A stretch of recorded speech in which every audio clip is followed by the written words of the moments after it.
What's up, YouTubers? How's it going? Hardcore Gamer for Life here, and today I'm going to be bringing you some more Modern Warfare 2. This game is going to be a free-for-all on Overgrown. Now, as you can see, I'm preparing to select my class right now, and the class I end up selecting is called Legal to Drink. The reason for that is I'm using the TAR 21 as my primary. For those of you that might live outside the States and don't get that reference, 21 is the legal drinking age in the US. So, let's talk about the class. It's a TAR 21, obviously, with urban camo and a Mars sight.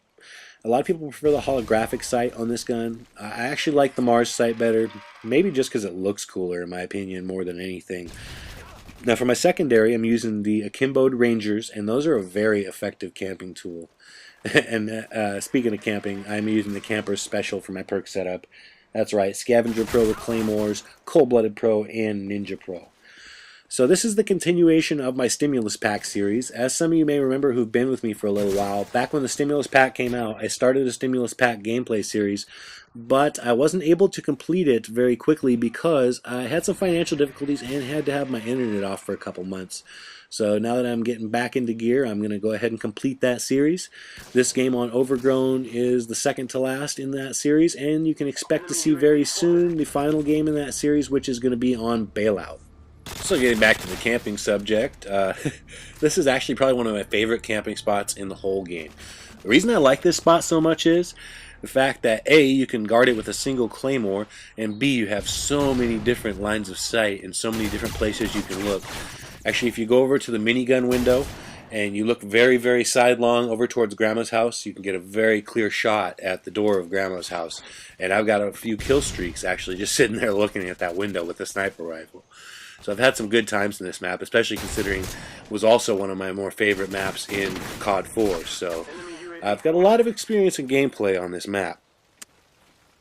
But as you can see, my favorite camping spot is not going to be the one to get me the nuke this game. I'm going to head on into the graffiti building, take care of some business on the ground floor here, head back up to start camping, but then I hear another guy coming, so I'm going to go ahead and take out this other guy with the Kimbo Rangers before he can come up and spoil my party. Head on up, lay a claymore, grab a scavenger pack, and proceed to camp my ass off. Get real lucky there that I wasn't there about a second sooner. Lay my other claymore, and I'm going to talk about my nuke streak right now, because as you noticed in the title, I am going for the nuke this round. And my kill streaks are 7, 9, and 25. That's Harrier, Pavlo, and Nuke. Now, that's actually a very tough nuke streak to actually do, at least in free-for-all. You know, on a game like Ground War, if they're not shooting down the air support, that might actually be pretty easy. The air support might practically get you the nuke, but in a game like Free-for-All, A, there's only 7 targets versus 9 in Ground War. Plus in Ground War, people are on teams, so they tend to spawn together, making it much more easy for the air support to rape regardless. So, another thing I think that makes nukes harder in Free-for-All is, obviously there's only 30 kills for the win, you know, versus a game like Ground War Domination, there's no kill limit. So basically, if you don't start your nuke streak in the first 4 kills or 5 if you use hardline, then that's it. You don't even have a chance to do it.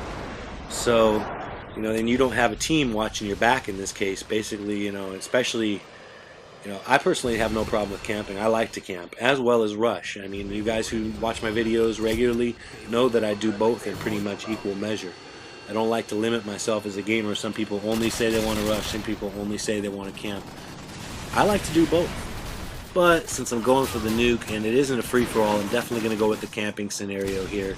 I've heard people say that the spawn system is essentially random in free-for-all, and to a degree that's the case, but really what it's more geared towards is actually revenge. I've seen it spawn players literally that you've just killed inside your defensive perimeter, inside your claymores. So, you know, even in a camping scenario, that can make getting the nuke rather tough. And as you'll see later on in the match, and in fact right there, I get very lucky several times, and I'm very fortunate to get the nuke this game.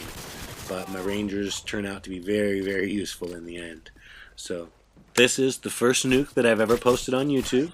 I do have 3 nukes before this, and one of them was on Favela, one of them was on Estate, and the other one was on Crash. But and all of them have been on free-for-alls. I've never even gone for the nuke in like a Ground War Domination type scenario, although I know that would be easier. But one, I'm a gamer who likes to challenge himself, and one, I really like free-for-alls.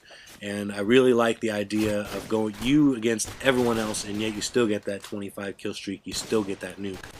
So, I think that almost makes for a little more exciting gameplay doing a nuke in a free-for-all rather than, just like standard old domination, having your whole team watch your back and having all of them set up your perimeter as well as you. It's kind of really helpful, and, I think it makes this a bit more of a challenge. So I'm going to give a call out to my subscribers right now because I wanted to start breaking more into domination and ground wars and such like that, larger game types, and so I can drop some more nukes for this channel. So if you'd like to get involved in improving this channel, definitely hit me up with a message on YouTube or hit me up with a message on Xbox Live. If you think you've got some good knowledge in ground wars and domination, those larger game types, and you think you know the spawn system pretty well, and you can teach me how to use those things to my advantage, and so we can play together and knock out some nukes together, make some videos. So definitely if you guys feel you're up to that challenge, give me a shout out whichever way, Xbox Live, YouTube, just messaging, it really doesn't matter, and let's play together. So as you might have noticed, my air support was doing very well while it was up, but it got shot down around 16 kills, and now I'm at 22 kills and I'm sweating bullets, guys. My hands are shaking on the controller. You know that feeling when your kill streaks take you only 2 or 3 kills short of the nuke? Well, amplify that by about 10 and you'll understand what I'm feeling here. I'm at 24 kills and I'm very nervous. I'm going to scope this area out. I'm going to head on back upstairs with my rangers at ready. And there's number 25, guys. My first tac nuke on YouTube, and I'm going to go downstairs, reload my rangers. Since I don't see anyone to kill, I'm just going to do a little leap in the happy dance. And it's all over but the crying, folks. As always, guys, thank you so much for viewing. Please rate, comment, subscribe if you like what you see. And once again, this has been Hardcore Gamer for Life, preparing to sign out. And at the end of this round, I have a victory via tactical nuke, and I complete the star player challenge, playing an entire match of any game type with a 5-to-1 kill-death ratio. 29 kills, 3 deaths, one of them coming from the nuke. MVP, Steamroller, and Immortal are going to be my accolades for this game. Peace out, guys.